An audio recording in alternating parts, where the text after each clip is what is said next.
Ariana,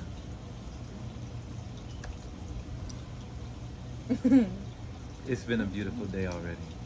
We've been having a lot of talks. We've been taking walks. We've been doing so many things together at this retreat here in Long Beach we're at. What do you feel brought you here? What was the initial attraction? What was the gravitational pull? What made you come to an event like this?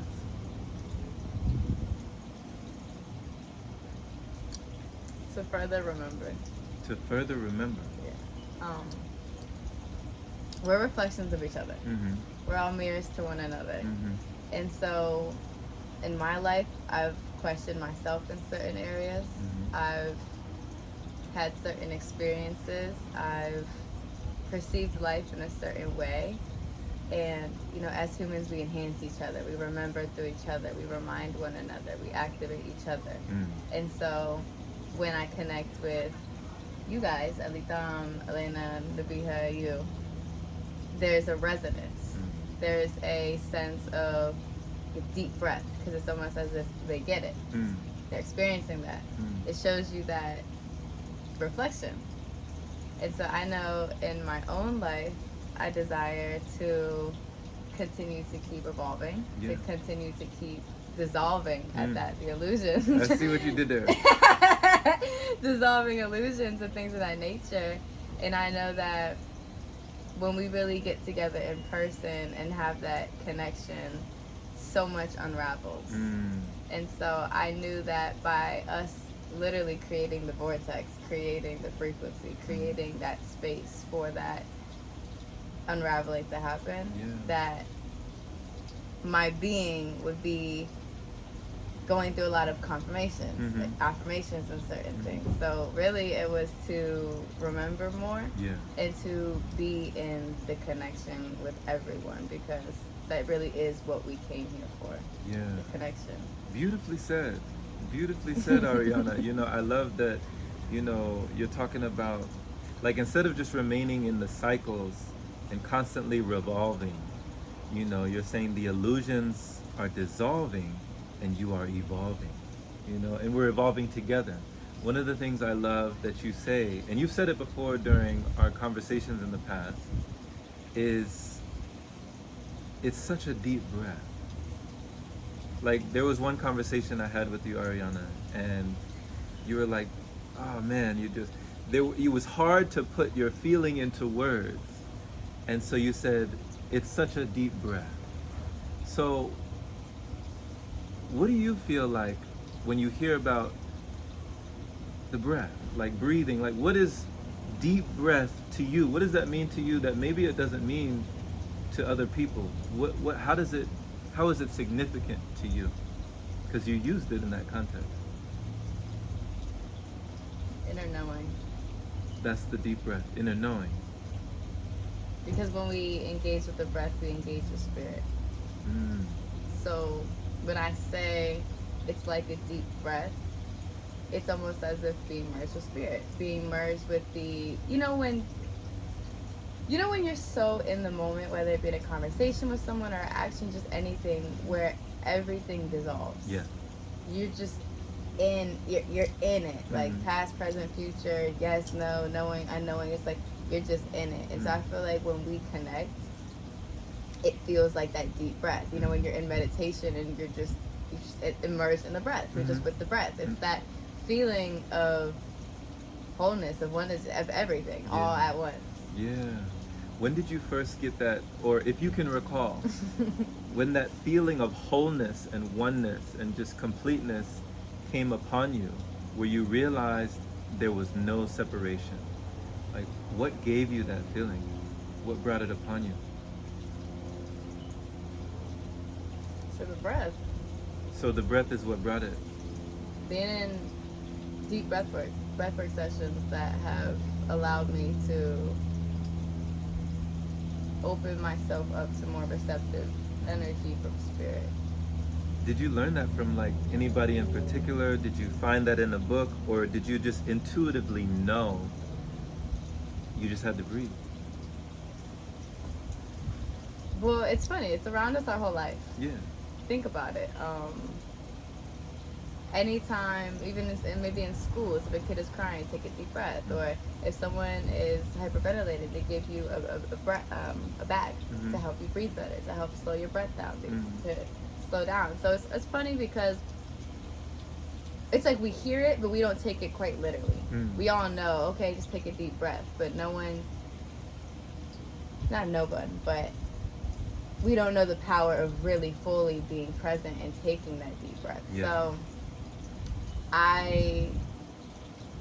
when you start meditating, you start connecting to the breath automatically, because that's what your focus is on. That's what is flowing through the meditation. Yeah.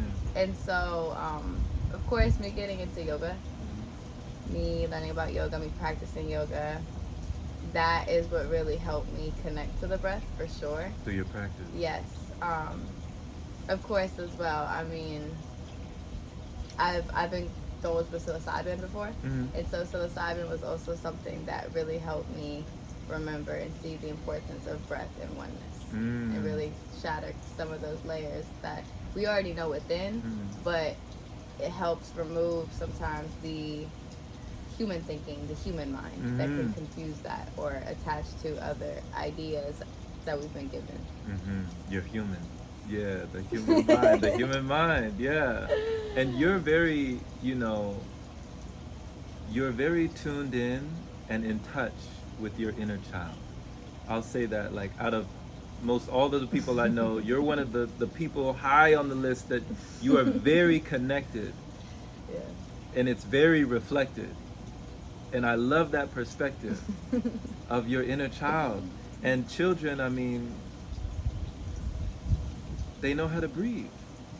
Like, intuitively, we know how to breathe. We know how to take a belly breath when we come into this world. Children know everything.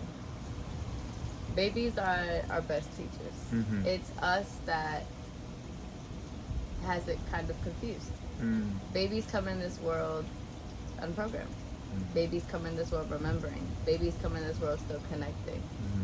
So even when I talk about the essence of the inner child, some people might think it's, going to the park to go swing on the swings to connect with your inner child, or go play your favorite game, which of course those are ways in which you can connect to a certain age within you, because the inner child, connecting to the inner child is really just connecting to a certain timeline in your life in which you have experienced. And so, but when we think about really, really getting down to the core of inner child healing, it's going down to the baby essence of you, because before I got told what to eat or even how to eat, before I got told my name, before I got told my age, before I got told what we're supposed to do in this world, what's allowed, what's right, what's wrong, all those things, it was just the pure awareness. It was the pure connection and the pure inner knowing. And yes, babies do know how to breathe. Babies also know how to babies are emotionally intelligent, truthfully. Why? Because there's no fear to express. Right. They're not worried about how someone's going to perceive if they start crying. They're not worried about anything. They're fully present, and they know that through the expression of the emotions, things are not getting trapped and stored in the body.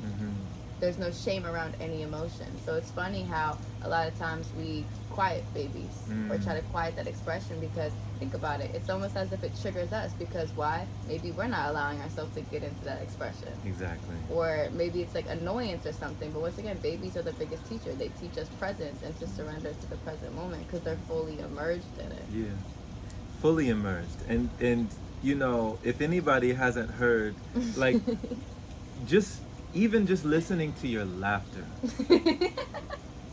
it's full allowance. like there's full expression. There's no repression. There's no suppression. There's no depression. It's just full release. You're letting it come out. You let it be expressed the way you know best. And I even feel a lot less stressed when I listen to your laughter. It's very childlike. There's a difference between, I feel like, what people would call childish, you're being childish, to being childlike. Like, I revere that, there's no need to fear that.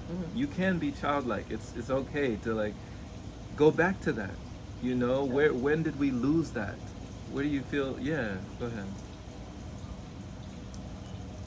The world teaches us to move off logic. when in reality we didn't come here to move off logic. There's a time and a space where we get to use the physical world and structure here to assist our creation. But when you're only using the logical mind, you're only running off of survival. Like, this part of our brain is literally built for survival.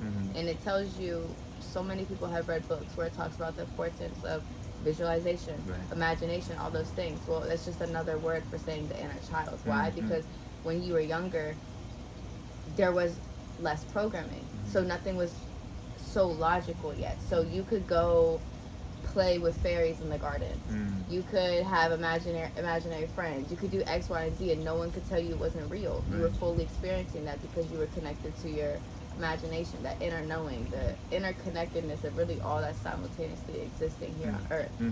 So think about it. Everything is birthed in the unseen through the imagination. For us to sit on this chair, someone had to imagine a chair and then create it. For someone to be talking to us right now, we were imagined before we were ever created. So the inner child really is the key core essence to creating all things, because you have to first see it in your mind. And so when we're too busy moving off of logic and survival, we are actually moving backwards, because we're letting the physical world determine what we think is possible for what we can create in our mind. But it's the opposite. You create it and experience it in your mind first, and the physical reflects it to you, because you are experiencing yourself through this world. Whoa, okay, okay. So the mind connects and the physical reflects. Imagination is the key to all things, which is why it's interesting how the way in which we've been structured to live, I like to say the dream that we were given, is to stay busy. It's to follow the path. It's to go to school, go to work, go to college, do this. It's so much evolved around doing. There's not enough being. There's not enough play. And when you play, once again, inner children don't ask for permission to play. They dance through this world knowing it's their stage. When we play, we get evolved, like yoked into the present moment. The creativity flows. Like, playing helps us see that yes, we are here having a human experience. There's a time and a place where we create, we're disciplined, etc. But we're also here to enjoy the journey, to be present in it. And the less you take life so seriously, the more you find yourself in the creativity, and life is actually reflecting back to you creation in a more easeful state. But it's almost like we have a fear of it being easy, because we have such a heavy belief system that things have to be so logical, structured, and hard. So it's the balance of it. You use your inner child, your imagination, to tap into that, and then yes, you do bring your human self into present by applying the aligned action, the consistency, the adult version of you. It's merging both, because we are reparenting that inner child, but we can't neglect them and what their essence is, because they really, in reality, know better. Okay. So it's bringing it all together, like the synergy of both. It's not one or the other, it's both and. Yeah, because we can't, there's also another side of it. I mean, if you're too connected to your inner child, things could be childish. You could be, it's balance, right? Because you have to be present in the world and take things seriously to a sense, but not so serious that you are causing yourself to be in survival state, stressful, resenting this experience,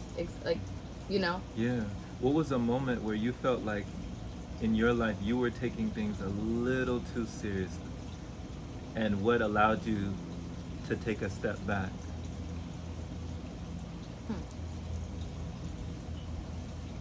Like, when did you find yourself like steeped in a situation, or maybe in a moment of frustration or confrontation, or you found complications when you were taking things too seriously, and you had to allow yourself to step back into the zone of the unknown? When I was graduating high school. Okay. Because I had a plan to go to the military, do this, really? do this, yes, okay. do this. I have to get rich. I have to do this, etc. And I was so attached to it that it was causing me so much suffering. And so when I actually stepped back from the programming, because once again, we're given a dream automatically. Mm-hmm. And we all buy to it unconsciously without questioning it often. Go to school, go to college, get a job, stay in that job for X amount of Z, climb the corporate ladder, then maybe you retire, then maybe you travel the world, maybe you live your life. Yeah. You know, so I allow myself to step back from that and question, well, what could another path look like? Yeah. What would really my inner being say yes to? What feels aligned to me? And so I had to take a step back from that programming, because many people think that to be successful, you have to do one thing. It's one path. It's one way.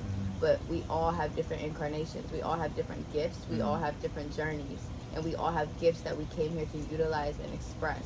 And so I allow myself the permission to get to know myself, to take the different path. And I knew confidently in knowing that me actually getting to know myself, getting to tap back into my creativity, getting to tap back into what feels good to me, that through that energy, I would be able to create a life for myself and be an overflow of everything that is true to me versus what else someone else wants me to be. Because I didn't come here, no one came here to be someone you're not, but many of us are. It's true. I love that overflow. Just your cup runneth over. Yeah. Abundance. It's understanding energy, you know, when you're doing something you love, people feel that. Yeah. It's a feeling, it's a vibration, it's a sensation. It's a frequency. And because you love it, you would do it paid or not. For sure. You would do it any day. It doesn't feel like work. It doesn't feel like something you have to do. It doesn't feel like that rigid structure energy that we get programmed into. So speaking of which, what we get programmed into and, you know, living a more structured life, both of my parents are retired military. You know, they both served in the Army. For, you know, my father, he retired Sergeant First Class. My mother, she spent 27 years in the Army, so she retired a full bird colonel, like right before general. So I never felt inclined, not a bone in my body was inclined to go to the military. What was the desire or the aspiration for you to have the goal to even want to go to the military? Why did you at one point feel like that was in the cards? And then how did you feel when it was no longer in the cards? So there's two answers. One was the survival. Because it's almost as if they give it to you and it's like, we pay for your college, we pay for this, we pay for that. At the time, I was in an environment that was feeling dangerous to me, didn't feel safe. Okay. And so it was, from a sense, coming from a place of survival. Once again, thinking that in order to be successful, it has to look this way. But there was also the other half of me that was genuinely, truly wanting to be of help and service to humanity. And at which my consciousness was operating at that age, I thought that that would be the best way for me to do that. Because in my mind, I'm fighting for my country. And so even what I do now, it's still the same energy of me desiring to fight for my country, to be in service to humanity, to help people that are suffering. But, you know, once I stepped away from certain things and started questioning, I realized a lot wasn't what I thought it was to be. And so when I wasn't going to the military anymore, there was an essence of me that was definitely very heartbroken. Really? How did you get through that period? Like, were you grieving the loss of not having that opportunity? At first, yes, because I didn't understand why.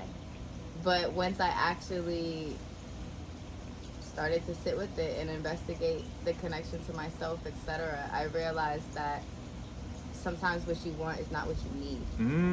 And that if I would have gotten what I wanted, what I thought I wanted, I would not have been this version of me. I would not have been happy. Because have been me being there now with this version of myself and this awareness and this consciousness, I would be miserable. Whoa. I would not be happy. And So, you know that for a fact. A fact. So I know now that everything does happen for a reason. And even when you don't understand it in the moment, it's going to make sense later. I could not have gone to that path. That wasn't what was meant for me. I couldn't be here right now sitting in this chair with you, this version of me, if things had gone that way. Okay. So it wasn't like you necessarily were craving structure or discipline or some established order, you were craving survival. Like, they're gonna provide for me, they're gonna protect me, like I'm gonna be provided for if I go into this. Yeah. And then just even the aspect of, like I said, thinking I'm fighting for the country. Yeah. But when you dive a little deeper into it, are you really fighting for the country in that Oof. sense? Okay. So you've dived deep. You've gone deep into it, it sounds like. Yeah, I realized the way in which I desire to fight for the country isn't in that way. Okay. I can do that through my own expression in my own way and reach people at a much deeper level. Yes. That's not evolved in that energy. Which is why it sounds like, Ariana, you really stretched your imagination. Like you've been saying, the only limitation is our imagination. Like, what is the communication and the conversation that we have in relation to where we are in any location? Like, where we are at the moment, how far can our mind stretch and expand to see the power that we have at hand, like to see what we have. It's really awesome just to listen to you speak, because I don't think I'd be wrong in calling you a powerful manifester. Like, powerful. I don't think I'd be wrong. There was a reel, and Ariana be putting out all of the feels in all of her reels, right? There's a reel where you're jumping around, you're jumping up and down, you're dancing, you're showing like, you just purchased your tickets, your flight, and you booked everything. You're coming here to Cali. I'm going to Cali, right? And then, I just see that you said, like, I manifested this. You're like, I manifested this. With so many people who talk about, the secret and the law of attraction, and Rhonda Byrne, and then Neville Goddard, the feeling is the secret, and then all these different people, the Bob Proctors, the Lisa Nichols, like the Michael Beckwiths, like all these speakers talking about how to manifest your life consciously, with intention, with visualization, with imagination. Can you talk about, what do people underestimate or take for granted about the power of what you do so effortless today? Like, you're journaling, you're writing these things down. They say what gets written gets done. When did you discover the power that you could manifest whatever you want in this reality? When I realized I was the universe experiencing itself.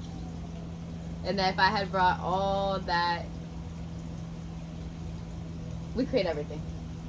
Everything in your life is based off of your thoughts, your energy, the actions you choose to take. And so I saw that if I had been creating that for my life for so long, I have to be able to create something else. And so now I know that desire is divine direction. Connecting to my intuition. When you have a desire, it's because that energy is asking to be expressed and experienced through you. And so for me, I had to stop questioning my desires to a sense. So if for example, when I first connected with you, Nabiha, Ellie Tom, and certain things, I knew. I was like, okay, I'm meeting them. Like, those are my people. There was no question. No, it was like, I knew it. No, like, not a shadow of a doubt. If I choose it, I have it. That's it. And so I knew, okay, that desire for me to even come to Long Beach, certain things, okay, maybe in the physical reality it would have made no logical sense, for an example, but because I have that intuition, because I have that desire, because I have that inner knowing, I know that that is the path that needs to be taken. And so for me, writing was something I've been doing my whole life. And I started to actually read my old journals. And when I started to read my old journals, that's when I realized that I'm really creating what I'm writing. Okay, touch on that. So mention that. When you read your old journals, what gave you that indication? Like, what was the aha moment when you said, oh my God, I have actually been manifesting everything? What was that moment when you started reading your own writings? Were there certain things that you were like you started finding patterns or repeating things? What were some of those things? My mindset. I became aware of my mindset and how I had been pre-predicting negative things. It's almost as if we can think anything in this world. There's infinite thoughts and possibilities. But why, when we think of what if, we go straight to the negative? Why? Yeah. And so when I started reading my journals and reading how my mind had been, I've been using it so unconsciously, so negatively, and going to the worst possible outcome always, I was like, wow, I really created that for myself because I expected it. Yeah. Because I wrote it. Yeah. Because my mindset, that's what I was feeding and believing myself. And so I did start to play with certain things like scripting. Okay. So I wake up every single morning Mm-hmm. and I write the version of myself that I'm already experiencing. Every morning. Yeah, because I know that this physical reality, yes, we're in the present moment, but this is only a reflection of all my past thoughts and ideas. I'm still creating right now in this moment. So it's being present in the moment and gratitude for what you're experiencing, because it is your creation, your co-creation. But it's also knowing that I'm also not going to let this define how I feel or what I believe to be true or real, because I'm creating right now through my feels. Come on, let's go. So Let's go. scripting every morning. I remember specifically there was an event that I desired to go to. Mm-hmm. And so I was like, okay, so I'm just going to experience it now. I decided now, right? So I would get up every single morning and I was scripting it. I was like, I'm here. What I'm drinking, what I'm looking at, what we're doing that day, etc. I started to look at the event. I started to look at the pictures of the event. I started to put, she was an artist. So I started to put her music on, listen to her music, literally imagine the pictures that I just saw, imagine us communicating, etc. And boom, I had manifested myself a scholarship for that event. Oh my God. But I had already been experiencing it in my mind. I've been writing it every single day. And so there's been so many times in which I've scripted something and it's happened to where it's like the doubt phase. But when you write something, it happens. If you're writing it over and over and over again and you're tapping into the excitement, that's the real part behind it. Because I can write something all day, but if I don't believe it, it's just scribble on a paper. But when you actually allow yourself to immerse with writing and get into the flow state, it's like you're in the void. Creativity flows, imagination flows, you're experiencing it. There becomes a point where it's like, I am the pen, I am the paper. There's no separation between it. So when you get into that feeling, into that excitement, that's how you know you're creating. Whoa.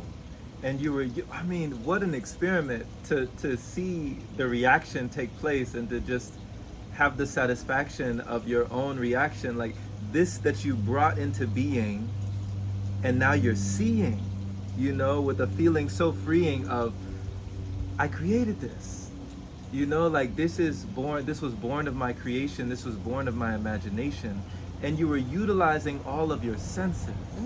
Like, you're not just writing it down with the tactile, feeling of scripting it out, so you're feeling it out literally. You were seeing the pictures, you were listening to the music, you were like utilizing all of your senses to bring something that had not yet happened, but you had already decided it's happened. The mind doesn't know the difference between what's real and what's fake anyways.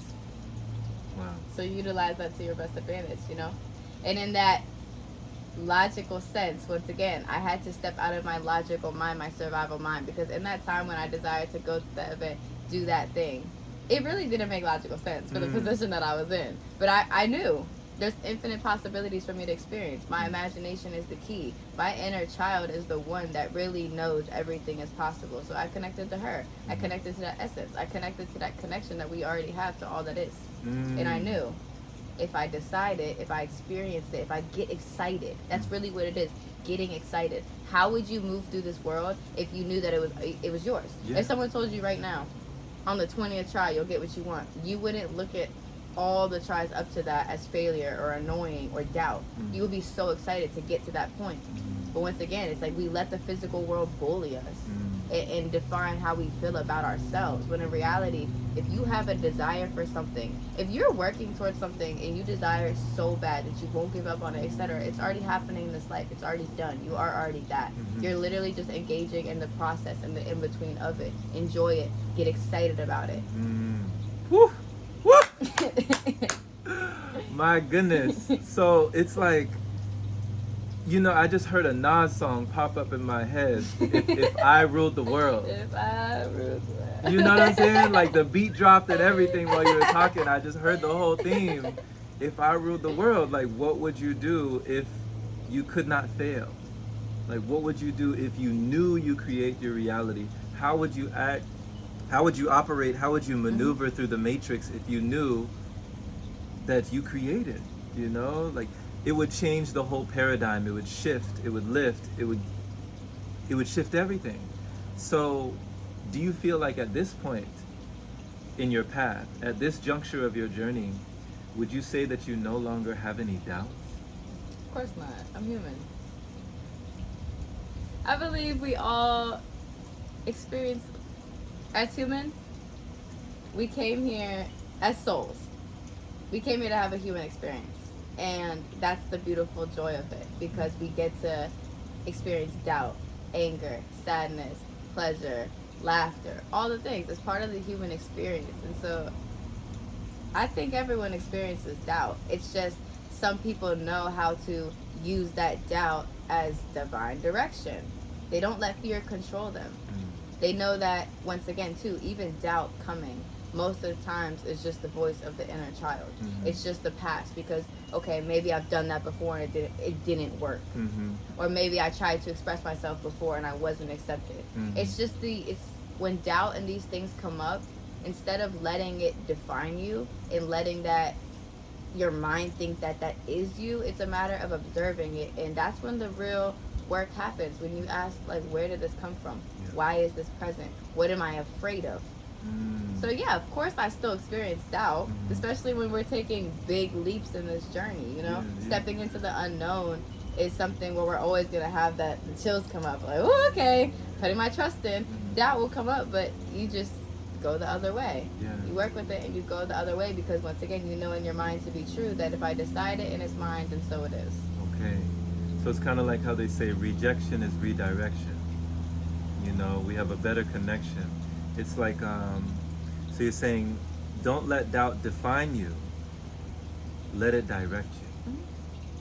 It's natural. It's natural. Divine direction. Because once again, we're always operating through our human being in the physical realm, but our soul being in the infinite. So what you know to be true, and the connection and the guidance you receive through your intuition, through your abilities, yes, you know that. But once again, we are having a human experience in the physical world.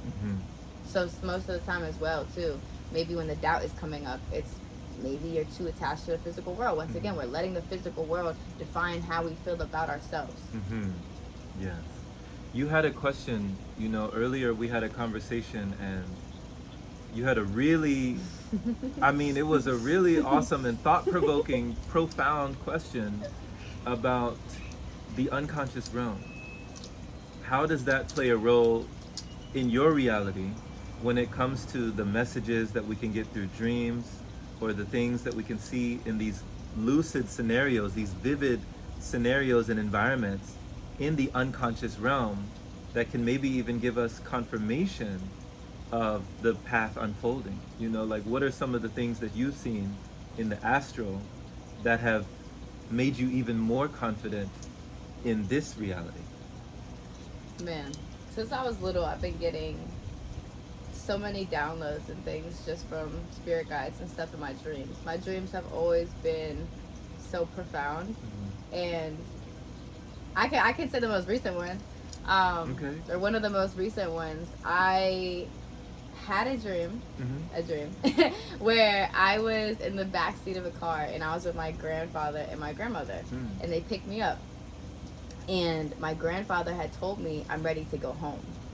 And so I was like, okay. Like, I'm questioning, because I'm aware that we're in the astrals. I'm aware that I'm in the dream state. I'm aware that this isn't physical reality, like our human selves, but I also know it's his soul, his essence speaking to me, and that it was happening intentionally. And so I write down my dreams every single day. As soon as I wake up, the first thing I do is grab the pen and paper. And so I had wrote that down. I noted it. And I had already been having certain intuitive senses and things around that. And so at this time, I was actually in Mexico solo traveling. And so I remember just a few days later, I got a call from my mom. And she was like, hey, you might want to come back to the States for a little bit. And so as soon as she said that, I was like, it's about my grandfather, isn't it? She was like, how'd you know? Ooh. And I was like, I don't know. And so I came back to the States, and as soon as I got back to the States, that's when I did find out that he had made the decision to go through the Western medicine route path of healing, of cancer and stuff. So he was starting his chemotherapy. Wow. And so that, of course, expelled the process fast. Wow. So I had came back to the States to be with him for that. But when it was a confirmation to me once again, because I had already got the divine guidance that he desired to transcend this physical form. Okay. And so that was almost him telling me as well, like, let's have our time together, because the state of our relationship is going to switch to a spirit guide, actually. So I came back to the States, and I had spent my time with him, and it was beautiful. Even when he was transcending, I was there in that moment, like walking him through it, like walking him through that cord, etc. Wow. And so that was a confirmation for me. There's been times where people have told me in the astral state, in the dream state, something that they maybe want to say to me, that but can't physically. I had found out about things going on behind my back in that way. Like, so many things I found out in the dream state.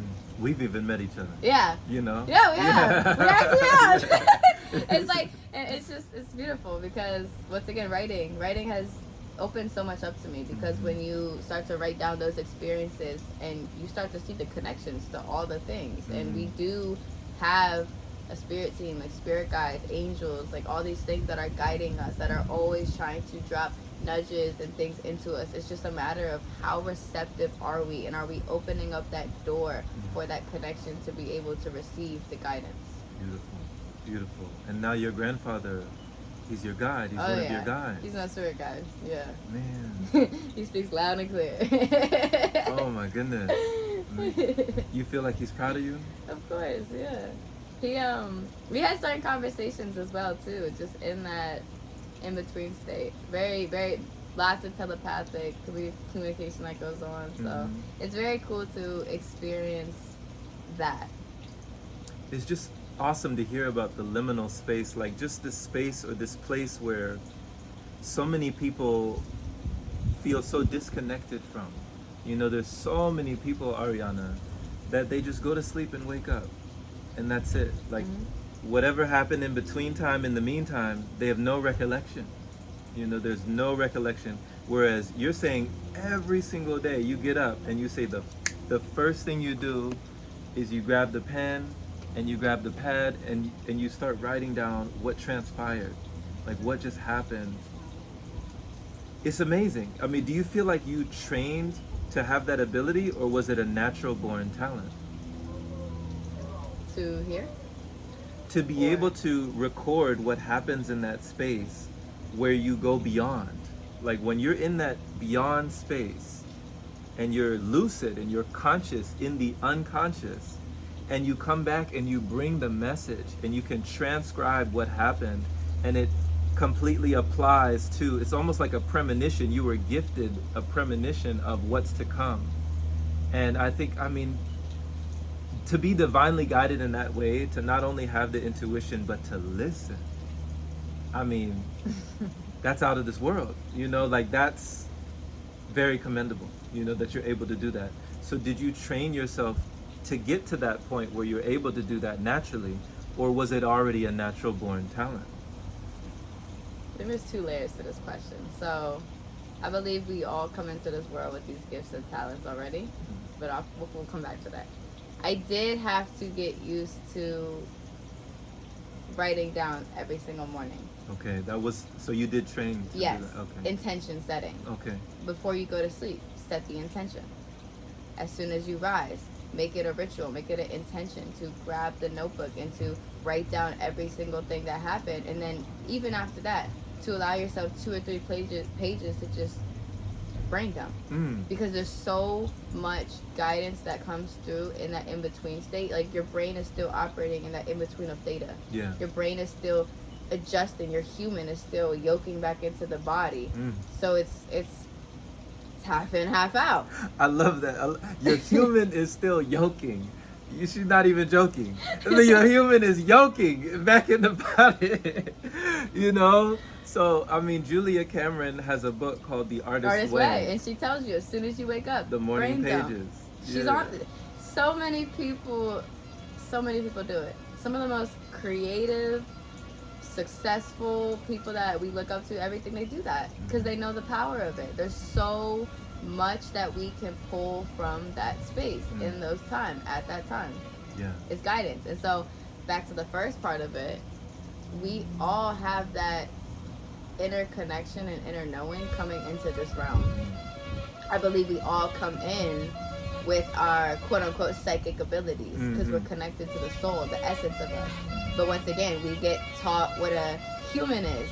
We get taught what our name is, what our age is, what ethnicity we are, where your we live, yeah. everything. And so we start to kind of disconnect from that essence of us. I mean, some people hold on to it forever. There's some children where these gifts stay intact their whole life. But in reality, the way I perceive maybe even heightened senses or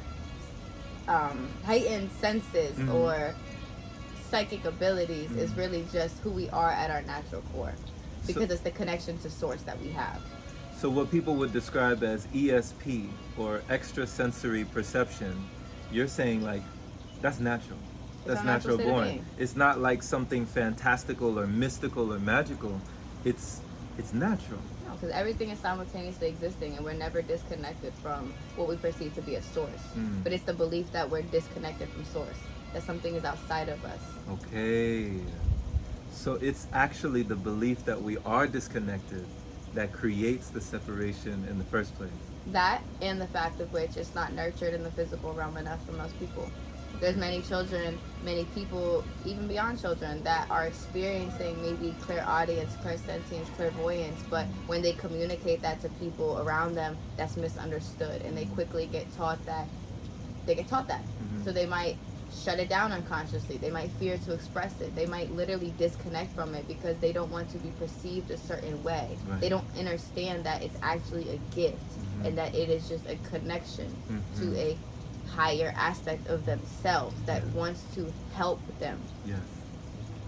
Oh my goodness. So we're coming into an awareness now on earth more than ever that this is actually normal and it is our natural state of being. Yes.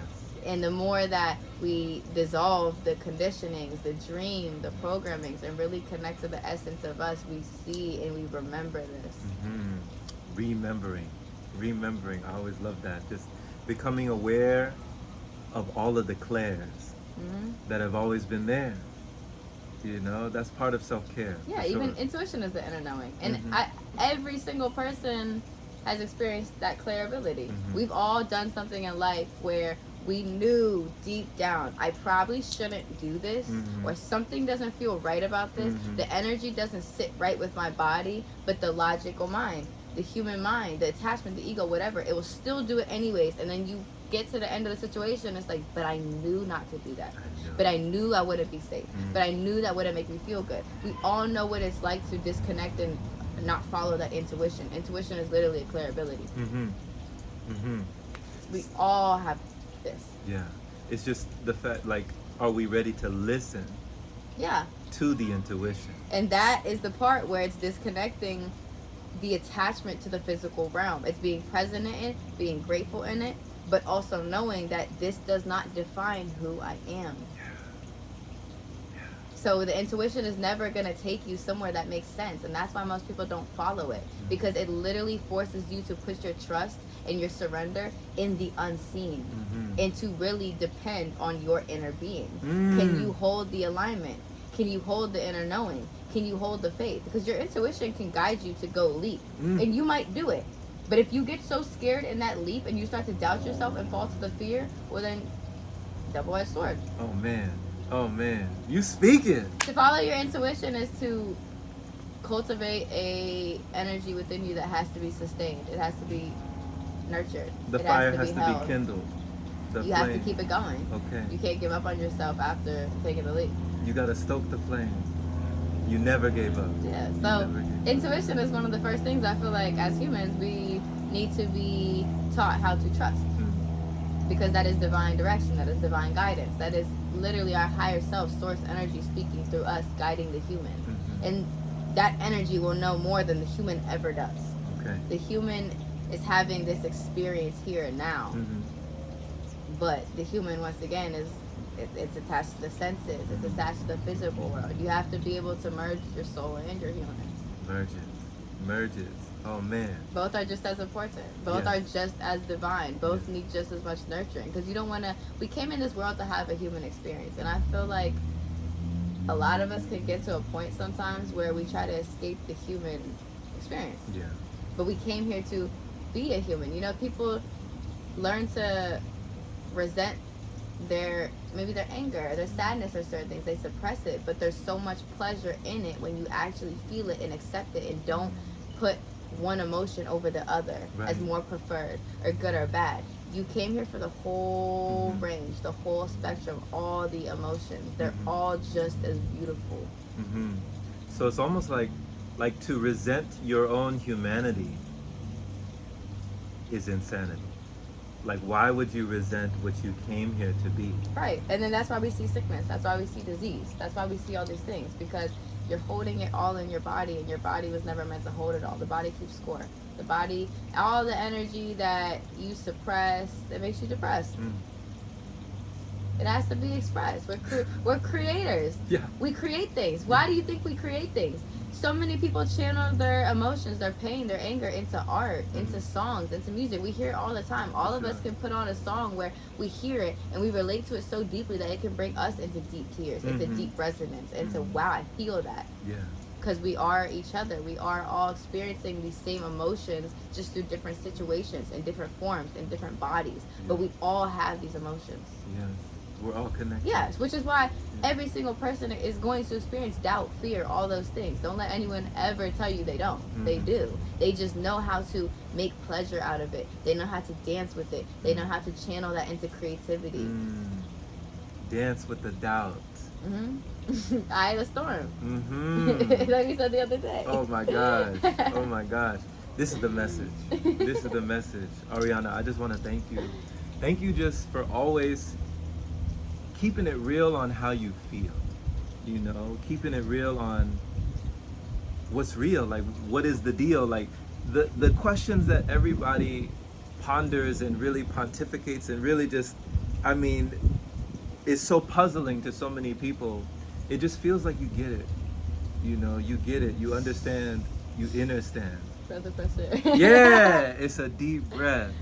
So thank you. I just want to thank you just for speaking, because you don't know how many people that you're reaching, like with messages like this, when people, they've been yearning to hear, you know, this kind of message coming from someone like yourself. You know, authenticity is key, because we all at the core feel these things.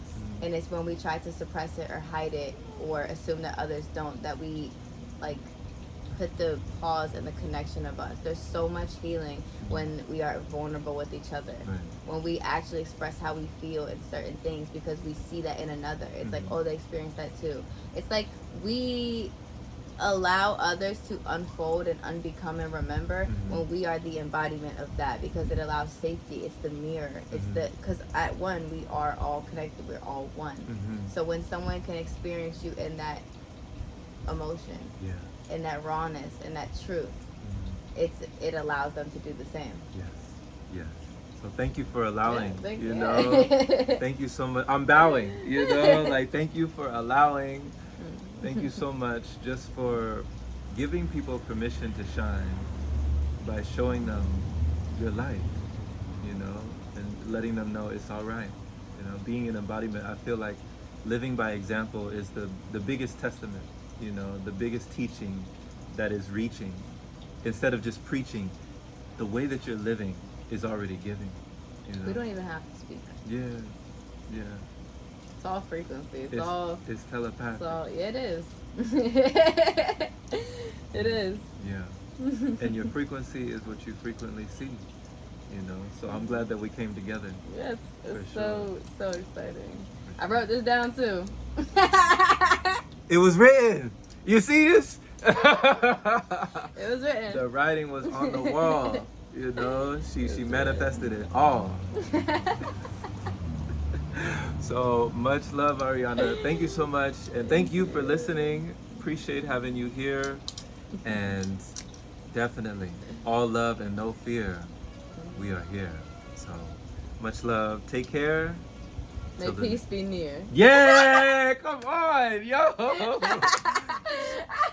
She got the rhymes. It's time to hear. Yeah. Yes, indeed, indeed. Take care. See you soon.